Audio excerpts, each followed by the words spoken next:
किसी ने बहुत प्यारी लाइन कही है कि जब हौसला बना लिया ऊंची उड़ान का, जब हौसला बना लिया ऊंची उड़ान का, फिर देखना फिजूल है कद आसमान का। जी हाँ दोस्तों, मैं संदीप चौधरी बैंकिंग एकेडमी परिवार की तरफ से आप सभी लोगों का हमारे इस YouTube चैनल पर हार्दिक अभिनंदन करता हूं। जैसा कि आपके सामने पहले थंबनेल में देखा गया था कि अभी हाल ही में एक वैकेंसी आउट हुई है, जिसके बारे में हम लोग आज यहाँ पर डिस्कस करने जा रहे हैं कि उसके लिए क्या सिलेबस रहने वाला है, ग्रेजुएशन के अंदर क्या होना चाहिए, कितने परसेंटेज होने चाहिए, कैसे अप्लाई कर सकते हैं, वो सारी चीज़ें मैं आप लोगों के सामने यहाँ पर इस छोटे से वीडियो के अंदर लेकर आया हूँ। तो 10 से 12 मिनट के अंदर हम इस वीडियो को कंप्लीट करेंगे और देखेंगे कि किस तरीके से हम लोगों ने अप्लाई करना है और कितना सैलरी रहता है और कितनी इसकी फीस रहेगी, सारी चीज़ें हम यहाँ पर डिस्कस करने वाले हैं। तो टाइम को ना गवाते हुए, जैसे कि आपके सामने दिखाई दे रहा है कि नाबार्ड की जो वैकेंसी है, ठीक कौन सी, ग्रेड ए, जो कि हाल ही में यानी कि रिलीज की गई है, आउट की गई है। अगर मैं बात करूं सिर्फ एक वैकेंसी के बारे में हम यहां डिस्कस करने जा रहे हैं, जो यानी कि रूरल डेवलपमेंट बैंकिंग सर्विस से यानी कि RDBS जो वैकेंसी है वो टोटल 148 वैकेंसी जो है वो रिलीज की गई, जिसके बारे में हम लोग डिस्कस करेंगे। जैसा कि आपके सामने पहली स्लाइड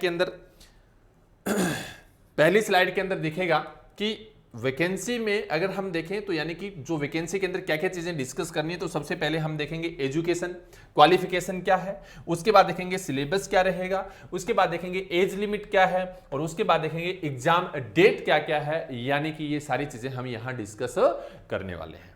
जी हाँ, तो सबसे पहले देखते हैं कि एक्चुअल में जो वैकेंसी आई है वो वैकेंसी क्या है। ऑफिशियल जो एडवर्टाइजमेंट आई है उसके आधार पर मैं आपको यहां पर बताने जा रहा हूं, ठीक है। कोई भी यानी कि अदर सोर्सेज से मैंने ये यानी कि डाउनलोड नहीं किया, नाबार्ड की वेबसाइट पे जाके हम लोगों ने इसको डाउनलोड किया और वहीं पर ये पूरी इंफॉर्मेशन जो है वो दी गई थी। बेसिकली अगर मैं बात करूं तो बहुत ज्यादा स्टूडेंट जो है, ज्यादातर जो अप्लाई करते हैं वो करते हैं जनरल जो यानी कि वैकेंसी निकलती है उसी के लिए, जिसमें टोटल वैकेंसी की अगर मैं बात करूं तो 74 वैकेंसी निकली हुई है ग्रेड ए। सबसे बड़ा इस वैकेंसी का फायदा क्या है मैं आपको बता दूं कि बहुत ज्यादा लोग इसके लिए अप्लाई नहीं करते होते हैं, ठीक है। बहुत कम स्टूडेंट ये जैसी वैकेंसी उसके लिए अप्लाई करते होते हैं, क्योंकि लोगों को मालूम ही नहीं होता है कि नाबार्ड जैसी संस्था की भी कोई वैकेंसी निकलती है या नहीं, ठीक। तो याद रखना है कि जनरल की जो निकलती है वैकेंसी यानी कि जिसमें हर कोई ग्रेजुएट पर्सन अप्लाई कर सकता है, ठीक, वो टोटल वैकेंसी 74 यहां पर दी गई। उसके बाद एग्रीकल्चर सेक्टर से रिलेटेड यानी कि जो बच्चे ने BSc किया है एग्रीकल्चर में, ठीक है, या फिर एग्रीकल्चर इंजीनियरिंग हो, एनिमल हस्बेंड्री हो, फिशरीज, फॉरेस्ट्री, यानी कि इस तरीके की बहुत सारी वैकेंसी जो है वो यहां पर रिलीज की गई है, जिसके अंदर अगर हम बात करें टोटल कितनी वैकेंसी बनती है, 148 वैकेंसी बनती है। और 5 वैकेंसी जो है वो यानी कि किसकी आई है, तो राजभाषा की आई है, यानी कि स्पेशल भाषा की जो वैकेंसी है वो निकलती होती है, राइट।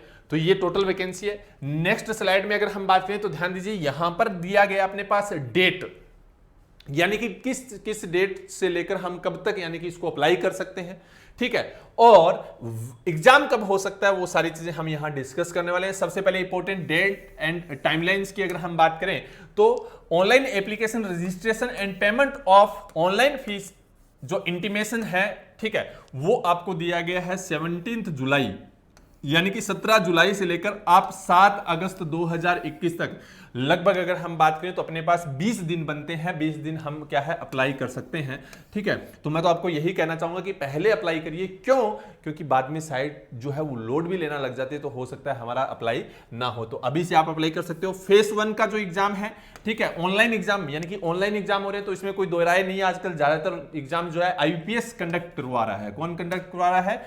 IBPS जो है वो कंडक्ट करवा रहा है। तो अगर मैं बात करूं तो यानी कि ऑनलाइन एग्जाम होना है तो लास्ट वीक ऑफ अगस्त के लास्ट वीक में हो सकता है या फर्स्ट वीक ऑफ सितंबर के अंदर हो सकता है। ये भी क्या है, यानी कि संभावना है, हो सकता है, ठीक है। अगर कोई दिक्कत परेशानी नहीं आती है तो ये हो सकता है, राइट। हाँ, ज्यादातर अगर बात करें IBPS की तो मेनली जो यानी कि इसकी टेंटेटिव जो डेट होती है, ठीक है, उस डेट को ये ले ही लेता है, उसमें डिले जो है वो नहीं होते हैं, राइट। उसके बाद में अगर हम बात करें कि नेक्स्ट की एजुकेशनल क्वालिफिकेशन क्या रहने वाली है।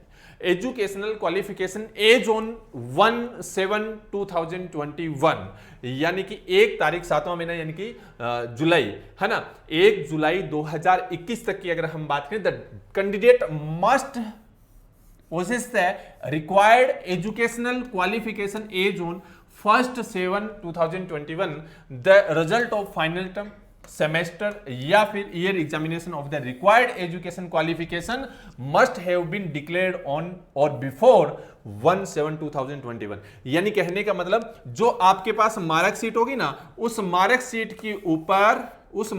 के ऊपर जो है आपका क्या है कि 1/7/2021 से पहले की डेट होनी चाहिए या फिर 1/7/2021 होना चाहिए। यानी कि आपको ऐसा नहीं है कि हम अगर कर रहे हैं तो जैसे फाइनल ईयर में कर रहा हूं तो मैं फॉर्म फिल कर सकता हूं, नहीं कर सकते। ठीक है, आपको यानी कि डिक्लेयर फाइनल रिजल्ट आपका इस डेट तक आ जाना ही चाहिए, तो ही आपको क्या है कि अप्लाई कर सकते हो, अन्यथा नहीं। ठीक, उसके बाद bachelor degree in particular discipline means that the candidate must have studied that discipline. यानी कि कहने को जैसे एग्रीकल्चर की वैकेंसी है तो उसमें एग्रीकल्चर के अंदर ही उसका ग्रेजुएट होना चाहिए, बीएससी एग्रीकल्चर होना चाहिए, एमएससी हो सकता है पोस्ट ग्रेजुएट में, तो वो सारी चीजें यानी कि पर्टिकुलर वो डिग्री होनी चाहिए जो उसके लिए अप्लाई कर रहा है। लेकिन जनरल के लिए कोई भी डिग्री की आवश्यकता मींस कि कोई भी अलग से फील्ड की आवश्यकता नहीं है, डिग्री होनी चाहिए आपके पास, चाहे वो आर्ट से हो, चाहे आपका बीकॉम किया हो, चाहे आपने बीबीए किया हो, और चाहे आपने बीसीए किया हो, चाहे बीए किया हो, कुछ भी किया हो, उसमें कोई भी दिक्कत परेशानी नहीं है। ठीक, जैसा कि हमारे सामने यहां पर दिया गया है। परसेंटेज की बात करें तो मिनिमम यानी कि आपको 60% तो आपको चाहिए ही चाहिए। कितना परसेंट चाहिए? 60% चाहिए। लेकिन उसके अंदर एक चीज है कि SC ST और PWBD जो है उनको 55% भी चलेगा। यानी कि SC ST के जो स्टूडेंट है, ठीक है, उनको 55% भी चलेगा, तो वो 55% से पास हो सकते हैं। बात समझ में आ गई होगी, होप सो यहां तक आपको। उसके बाद पोस्ट ग्रेजुएट डिग्री जो है, ठीक है, यानी कि MBA PGDM with A minimum 55% होना चाहिए अगर किसी में, यानी कि ये भी अगर मांगा है तो उसमें, राइट। तो ये हमें ध्यान रखना है। उसके बाद में अपने पास दिया गया है कि एज क्राइटेरिया क्या रहेगा। एज 1/7/2021, इसके अंदर हम बहुत कंफ्यूज होते हैं भाई, क्योंकि कुछ बच्चे जो हैं वो पहले बैंक का एग्जाम देते हैं और बाद में जो है यानी कि जब कोई उनके पास रास्ता नहीं रहता तो वो यहां आते हैं, यानी कि इन जैसी वैकेंसी के अंदर आते हैं इनका एग्जाम देने के लिए। ठीक है, तो 1/7/2021 तक एज कितनी होनी चाहिए? तो ध्यान दीजिए 21 से 30 ईयर होना चाहिए, इससे ऊपर ना हो। ठीक है, यानी कि 1/7/2021 तक आपकी 30 साल से अगर ऊपर जा रही है तो आप अप्लाई नहीं कर सकते। ठीक है, अगर कम है तो आप अप्लाई कर सकते हो। Candidate must have been born not earlier than 2/7/1991, यानी कि क्या 1991 से पहले 2/7/1991 से पहले का बर्थडे नहीं होना चाहिए। और किसके बाद नहीं होना चाहिए? तो 1/7/2000 के बाद भी उसका बर्थडे नहीं होना चाहिए। तो वो यहां पर अप्लाई कर सकता है, यानी कि 21 ईयर से लेकर 30 ईयर तक इसके अंदर एज मांगी है। रिलैक्सेशन की अगर मैं बात करूं यहां पर, तो रिलैक्सेशन जैसे SC ST, ठीक है, ये 5 ईयर का होता है, और उसके बाद OBC जो है, ठीक है, उनको 3 ईयर का रहता है। तो आप OBC का 3 ईयर यानी कि उसमें जोड़ सकते हैं, तो ये भी क्या है अप्लाई कर सकते हैं। अगर ये कैंडिडेट है तो उनको रिलैक्सेशन जो है वो दिया जाएगा। ठीक, आगे मैं बात करूं तो ध्यान दीजिएगा कि सिलेक्शन प्रोसीजर क्या रहेगा, किस तरीके से। तो 3 फेज के अंदर इसको फिनिश किया जाएगा। कितने फेज में? 3 फेज में फिनिश किया जाएगा। ठीक, सबसे पहले अगर पहले फेज की बात करें तो प्री एग्जाम जो होगा, ठीक, जिसके अंदर रीजनिंग रहने वाला है, इंग्लिश रहने वाला है, कंप्यूटर नॉलेज रहने वाला है, क्वांट रहने वाला है, डिसीजन मेकिंग रहने वाला है, जनरल अवेयरनेस रहने वाला है, इकोनॉमिक्स सोशल इश्यूज रहने वाले हैं, यानी कि फोकस ऑन ज्यादातर रूरल एरियाज के ऊपर फोकस करते हुए जो है लिए जाएंगे। और 8वें नंबर पर एग्रीकल्चर और रूरल डेवलपमेंट से रिलेटेड कुछ चीजें जो है वो भी रहने वाली है। यानी कि अगर हम बात करें तो रीजनिंग यहाँ पे 20 मार्क्स का 20 क्वेश्चन आएंगे, इंग्लिश के 30 क्वेश्चन 30 मार्क्स के, ठीक, उसी के तरह कंप्यूटर में 20 क्वेश्चन 20 मार्क्स, मैथ की बात करें तो 20, उसके बाद में डिसीजन मेकिंग की बात करें तो 10, ठीक, उसके बाद में जनरल अवेयरनेस 20, और उसके बाद सोशल इकोनॉमी 40, और उसके बाद में एग्रीकल्चर रूरल डेवलपमेंट से रिलेटेड भी 40, यानी कि टोटल अगर हम बात करें तो 200 मार्क्स 200 क्वेश्चन आने वाले हैं। ठीक है, जो कि बाइलिंगुअल रहेगा हिंदी और इंग्लिश के अंदर। सिर्फ इंग्लिश लैंग्वेज जो है वो इंग्लिश में रहने वाली, इस चीज का हम लोगों ने ध्यान रखना है। ठीक है, टोटल टाइम की बात करें तो 120 यानी कि 2 घंटे टोटल रहने वाले हैं, 2 हॉर, यानी कि कोई भी टाइम सेक्शन वाइज टाइम नहीं है, टोटल 2 हॉर अपने पास रहने वाले हैं इस एग्जाम को। प्री एग्जाम की यहां पर बात हो रही है।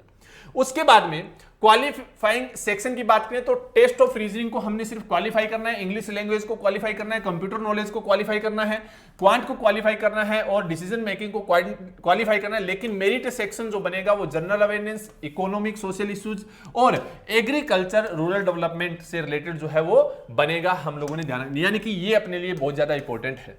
Third, shortlist of the candidate for main exam के लिए जो यानी कि शॉर्टलिस्ट होंगे marks score in the merit sectional only, इनको सिर्फ हमने क्वालिफाई करना है, ये आपके जो है काउंट नहीं होंगे, इस चीज का ध्यान रखना है। ठीक है, इनको सिर्फ क्या करना है, हम लोगों ने क्वालिफाई करना है, ये इसमें क्या है, एड नहीं होंगे। लेकिन एड कौन सा, सिर्फ और सिर्फ मेरिट सेक्शन जो है उसके आधार पे आपको जो है नेक्स्ट लेवल के लिए लिया जाएगा। कहने का मतलब, मान लीजिए कि रीजनिंग के अगर 2 नंबर जो है मिनिमम जाता है, ठीक है, तो आपका अगर 2 आया तो कोई दिक्कत नहीं है, यहां 3 आए हैं इंग्लिश में तो कोई दिक्कत नहीं है, यहां 4 आए हैं तो कोई दिक्कत नहीं है, यहां 5 आए हैं तो कोई दिक्कत नहीं है, यहां 2 आए हैं तो कोई दिक्कत नहीं है। लेकिन आपकी जो मेरिट बनेगी ना, वो मेरिट जो है वो फाइनली क्या है, इसके ऊपर बनेगी general awareness, economic and social issues और उसके साथ में एग्रीकल्चर रूरल डेवलपमेंट के ऊपर क्या है आपकी ये मेरिट बनने वाली है। तो आप मेंस एग्जाम के लिए क्वालिफाई हो जाओगे अगर इसमें आपके अच्छे मार्क्स आते हैं। क्लियर। उसके बाद में दिया गया मेन एग्जाम की अगर हम बात करें, इसका स्ट्रक्चर क्या रहने वाला है, तो paper 1 general English online descriptive रहेगा, 3 क्वेश्चन आएंगे, 100 मार्क्स के 90 मिनट मिलेंगे। यानी कि उसके अंदर क्या आएगा, तो descriptive answer to be type using keyboard, keyboard से रिलेटेड लिखना है हम लोगों ने, यानी कि टाइप करना है। ठीक, ऐसे आ सकता है कोई भी तरीके का, इंग्लिश में डिस्क्रिप्टिव रहने वाला है कुल मिला के। सेकेंड फेज इसका पेपर रहेगा, ठीक है, तो इसमें क्या इकोनॉमिक्स एंड सोशल इश्यूज रहेंगे, ऑब्जेक्टिव भी रहेगा और डिस्क्रिप्टिव टाइप भी रहेगा। 6 question will be asked of the candidate will be required to attempt 4 question, यानी कि क्या है कि 6 क्वेश्चन पूछे जाएंगे, उसमें से 4 क्वेश्चन अटेम्प्ट करने होंगे। 2 of 15 marks is with difficulty level and 2 of 10 marks रहने वाले हैं, यानी कि 2 15 मार्क्स के और 2 जो है वो 10 मार्क्स के रहने वाले, यानी कि 6 में से 4 हम लोगों ने अटेम्प्ट करने हैं। 50 मार्क्स का रहेगा।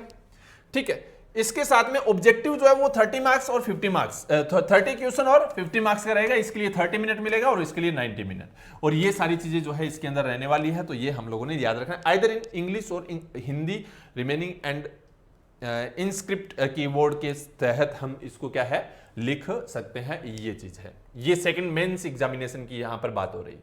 उसके बाद में प्री, अब क्या है कि कुछ बच्चे जो SC ST वाले जो फॉर्म भरते हैं तो उनको क्या करती होती है गवर्नमेंट जो है, यानी कि बैंक जो है उनको ट्रेनिंग PET, ठीक है, प्री एग्जामिनेशन ट्रेनिंग, ठीक है, या फिर प्री रिक्रूटमेंट ट्रेनिंग भी बोलते हैं PRT, ये प्रोवाइड करवाती होती है किसके लिए, SC ST OBC PWD candidates के लिए। तो ये भी क्या है कि इसमें बोला गया है कि ध्यान दीजिए, the bank arrange pre examination training, ठीक है, किसके कैंडिडेट के लिए फ्री ऑफ कॉस्ट प्रोवाइड करवाती होती है। कैंडिडेट वो डिजायर ट्रेनिंग में भी अप्लाई सेपरेटली, उनको क्या है कि अप्लाई कर सकते हैं। चीफ जनरल मैनेजर नवाडेज, यानी कि उनको अलग अलग तरीके से क्या प्री एग्जामिनेशन ट्रेनिंग जो है वो दी जा सकती है। अगर ये भी एक चीज मैं बता देता हूं कि अगर हालात सही रहते तो, यानी कि कोविड की वजह से हो सकता है कि उनको आगे, लेकिन प्री एग्जामिनेशन ट्रेनिंग जो है बिफोर कब, यानी कि क्या है 9 अगस्त 2021 तक, यानी कि उनको ये जो चीजें हैं बता दी जाएगी असिस्टेंट मैनेजर ऑफ RDBS राजभाषा के थ्रू।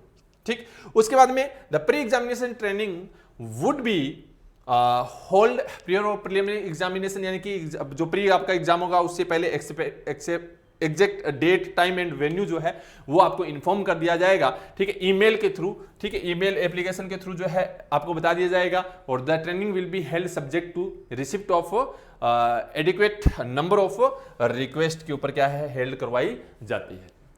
क्लियर। उसके बाद में अगर हम बात करें तो अपने पास ये हाउ टू अप्लाई कैसे कर सकते हैं, तो ध्यान दीजिए, आप हमारी एकेडमी की जो वेबसाइट है उसके ऊपर जाकर भी आप अप्लाई कर सकते हैं, www.bankingacademy.co.in पर जाकर आप अप्लाई कर सकते हो, या फिर आप क्या है कि यहां किस तरीके से, तो एप्लीकेशन रजिस्ट्रेशन में जाके यानी कि जो इसकी वेबसाइट है वहां पर जाकर भी, ठीक है, या अपनी वेबसाइट पे जाके हिंदी विल भी ऑनलाइन मेन एग्जामिनेशन इंटरव्यू वगैरह जो है, लास्ट जो इंटरव्यू रहता है भैया ना, तो इसके अंदर पेमेंट एप्लीकेशन फीस रहेगा, फोटोग्राफ और सिग्नेचर स्कैन ये हम लोगों ने अप्लाई करने होते हैं। तो ये भी हम क्या है इसके अंदर ऑनलाइन जाकर हमारी इस वेबसाइट पे जाके आप क्या कर सकते हो, अप्लाई कर सकते हो। तो इसके लिए आपको कहीं और जाने की आवश्यकता नहीं होगी। उसके बाद में important point to be noted, before registration से पहले हमें क्या, तो फोटोग्राफ, सिग्नेचर, लेफ्ट थंब, ठीक है, जो on white paper with black blue ink से हो सकता है, ब्लैक और ब्लू दोनों से हो सकता है, कोई दिक्कत नहीं है, ठीक है, यानी कि दोनों में से एक लेनी है। ए हैंड रिटन डिक्लेरेशन होना चाहिए व्हाइट पेपर के ऊपर with black ink, black ink से ही होना चाहिए। टेक्स्ट गिवन बिलो, टेक्स्ट कौन सा रहेगा, तो ये हमारे सामने जो है यानी कि नीचे दिया गया क्या रहने वाला है, यहां से हम लोगों ने शुरू करना है कि आई, जैसे मेरा नाम है संदीप, तो नेम ऑफ द कैंडिडेट, और उसके बाद ये सारी चीजें हमें यहां तक लिखनी होती है अपने हाथ से, किसी दूसरे का लिखा हुआ हम वहां अप्लाई नहीं कर सकते, अपने हाथ से लिख के हम लोगों ने अप्लाई करना है, ठीक है। सिग्नेचर नोट भी कैपिटल अक्षर के अंदर नहीं हो, मान लीजिए कि मेरा नाम जैसे मान लीजिए संदीप है, तो इस तरीके से सिग्नेचर जो है वो नहीं चलेगा, ठीक है। सिग्नेचर के अंदर पहला अक्षर जो है वो हो सकता है वो कैपिटल हो, बाकी इस तरीके से सिग्नेचर होना चाहिए, ठीक है। या मैं इस तरीके से कर सकता हूं, ठीक है, या फिर क्या है कि इस तरीके से कर सकता हूं, ठीक। यानी कहने का मतलब कि अगर कोई इंग्लिश में करता है सिग्नेचर तो इस तरीके से उसका सिग्नेचर जो है वो नहीं होना चाहिए, वो अप्लाई नहीं होगा, नोट भी एक्सेप्ट नहीं किया जाएगा। ध्यान रखना, उसका एप्लीकेशन फॉर्म जो है वो कैंसिल कर दिया जाएगा। लेफ्ट थंब इंप्रेशन की अगर हम बात करें, शुड बी प्रॉपर्ली स्कैन होना चाहिए अच्छे तरीके से। कई बार क्या होता है कि हम लगाते हैं लेकिन उसकी स्याही जो है वो बिखर जाती है, वैसा ना हो, अच्छे तरीके से थंब जो है वो होना चाहिए, तो ही आपका एक्सेप्टेबल है, अन्यथा नहीं। फोटोग्राफ का खास करके ध्यान रखना है। अब की बार एसबीआई का जो एग्जाम हुआ तो बहुत सारे बच्चों ने थंब इंप्रेशन की जगह सिग्नेचर अपलोड कर दिया, ठीक, किसी ने फोटो अपलोड कर दी, तो वो वहां पर गलतियां हो सकती है, तो उन चीजों का ध्यान रखना है। फोटोग्राफ की जगह फोटोग्राफ, सिग्नेचर की जगह सिग्नेचर, और लेफ्ट थंब की जगह लेफ्ट थंब, और जहां डिक्लेरेशन लिखना है तो वहां डिक्लेरेशन आपका होना चाहिए। होप सो ये बात आपको समझ में आई होगी, ठीक। आगे बात करें तो पे स्केल, सबसे बड़ी चीज, क्योंकि हम किसी भी जॉब में जाते हैं तो सबसे बड़ी चीज यही होती है कि हम देखते हैं सैलरी कितनी मिल रही है। तो सैलरी की अगर हम बात करें तो ध्यान दीजिए, पे स्केल आपका जो रहने वाला है टोटल एग्जैक्ट अगर मैं बात करूं तो अप्रोक्सीमेट मंथली ग्रोस जो अमाउंट है वो कितनी मिलने वाली है, तो ये यहां पर दी गई 70,000 रुपीज है, 8%, ठीक है, इनिशियल मंथली ग्रोस, ठीक है। ये अलग अलग स्केल के अनुसार पैसे उनके अंदर इंक्लूड होते हैं, ठीक है, और इसी तरीके से उनको जो है यानी कि ये फंड जो है वो मिलता होता है, ठीक। अब अगर हम बात करें तो एप्लीकेशन के लिए फीस कितनी है, तो SC ST के लिए नील, यानी कि एप्लीकेशन फीस कुछ भी नहीं है, और इंटीमेशन चार्ज 150 रुपए उनका लगेगा। लेकिन ऑल अदर यानी कि जो OBC है, जनरल है, उनके लिए की अगर हम बात करें तो 650 रुपए तो एप्लीकेशन है, फी है, इंटीमेशन चार्ज 150 रुपए, यानी टोटल की बात करें तो 800 रुपए, और वो भी क्या है, इंक्लूड GST है, ठीक है। तो कहने का मतलब ये सारी चीजें हम लोगों ने फॉर्म फिल करते वक्त ध्यान रखना है। हमारे इस चैनल को अगर आप लोगों ने अभी तक सब्सक्राइब नहीं किया है, इस तरीके के वीडियो आपको और चाहिए, शॉर्ट वीडियो जिसके अंदर हम अलग अलग जो वैकेंसीज आती है उनकी डिटेल्स देते होते हैं, और इसके साथ में यानी कि रोजाना हमारे इस YouTube चैनल के ऊपर कुछ क्लासेस भी फ्री ऑफ कॉस्ट बच्चों को प्रोवाइड करवाई जा रही है, चाहे वो नाबार्ड हो, चाहे वो रेलवे हो, चाहे वो आपका SSC, चाहे बैंक का एग्जाम हो, SBI, RRB, IBPS, एनीवन, तो उसके लिए क्या है, हम लोग फ्री ऑफ कॉस्ट हमारा चैनल है ये, इसके ऊपर आपको क्लासेस प्रोवाइड करवाई जा रही है। साथ में आप इस चैनल को सब्सक्राइब कर सकते हो, ठीक है। और सबसे बड़ी चीज कि आपको यहां पर सारी इंफॉर्मेशन फ्री ऑफ कॉस्ट मिलेगी। तो थैंक यू सो मच, देखने के लिए बहुत बहुत धन्यवाद, और आगे भी हमारे साथ जुड़ने के लिए बेल आइकन पर एक बार क्लिक जरूर कर देना ताकि कोई भी नोटिफिकेशन आए तो वो आपके पास पहुंचे। Thank you so much.